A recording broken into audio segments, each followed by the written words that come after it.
gentlemen, congratulations. Another horrifying film with Saw X.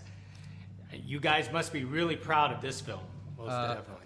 Yes, we're really happy. This is like a dream come true. I can't believe the 10th film is being so well received. Well, Kevin, let me start with you. How do you keep this fresh for you, because you've been in this franchise for so long?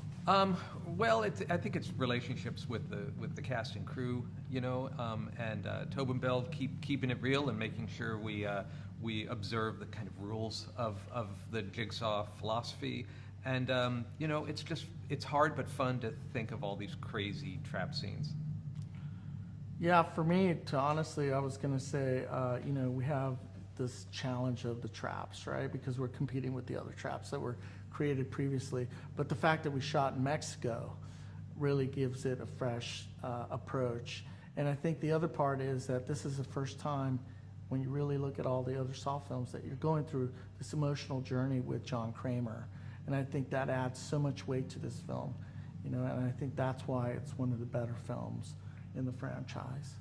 Well, Anthony, you could correct me if I'm wrong, but you're new to this franchise, and there is so much history. So how do you want to top something that we haven't seen before? Yeah, I think that when you look at the traps, I think as you went on in the franchise, they kind of got a little out of control. And maybe as that happened, it was less believable. So my approach was that I wanted to make sure that the audience felt that John Kramer could really make these traps. So when one of our objectives was that we wanted to integrate the factory setting, we wanted to integrate the medical component in the movie, and also because we're in Mexico, we wanted to add that mythology. So I feel like when you add all of those three, we're kind of ahead on many levels.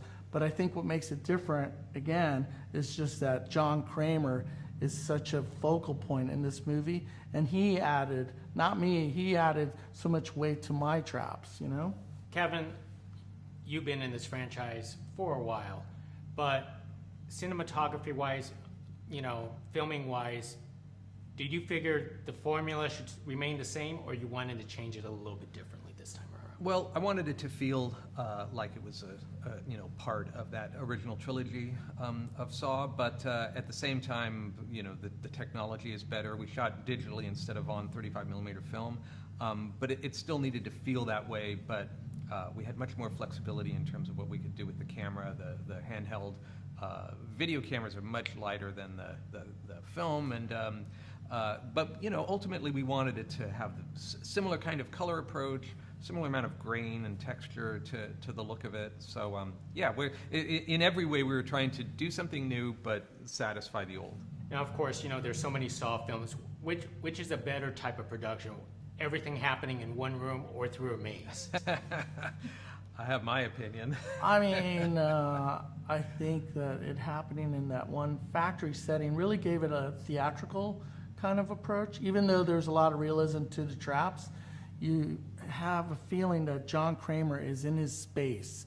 It was almost like, for us to put it together, it was like a Broadway production, because you have all of these different people running behind set, putting together the traps, making the wheels turn, all of this. And I just thought it was such a perfect setting for him.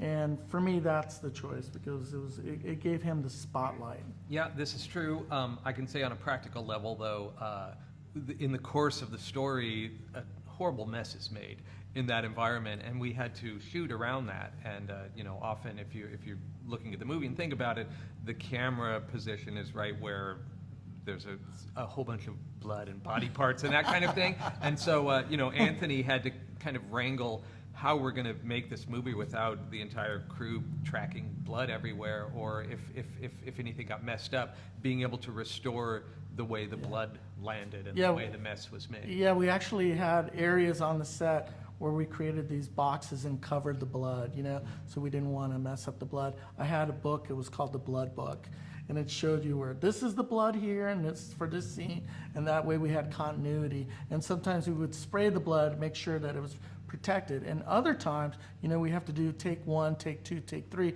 So all of the floor of the factory was coated with resin, kind of like linoleum, you know, in your kitchen. That way we could clean it up. And also all of the traps were coated with resin. So that way Kevin would say, okay, let's do this one more time and let's do that. And it was just a lot of blood. Well, it's excellent. Well, fans going to have a bloody good time while watching this film. Thank you very much. Thank you All very right, much thanks for a your lot. time.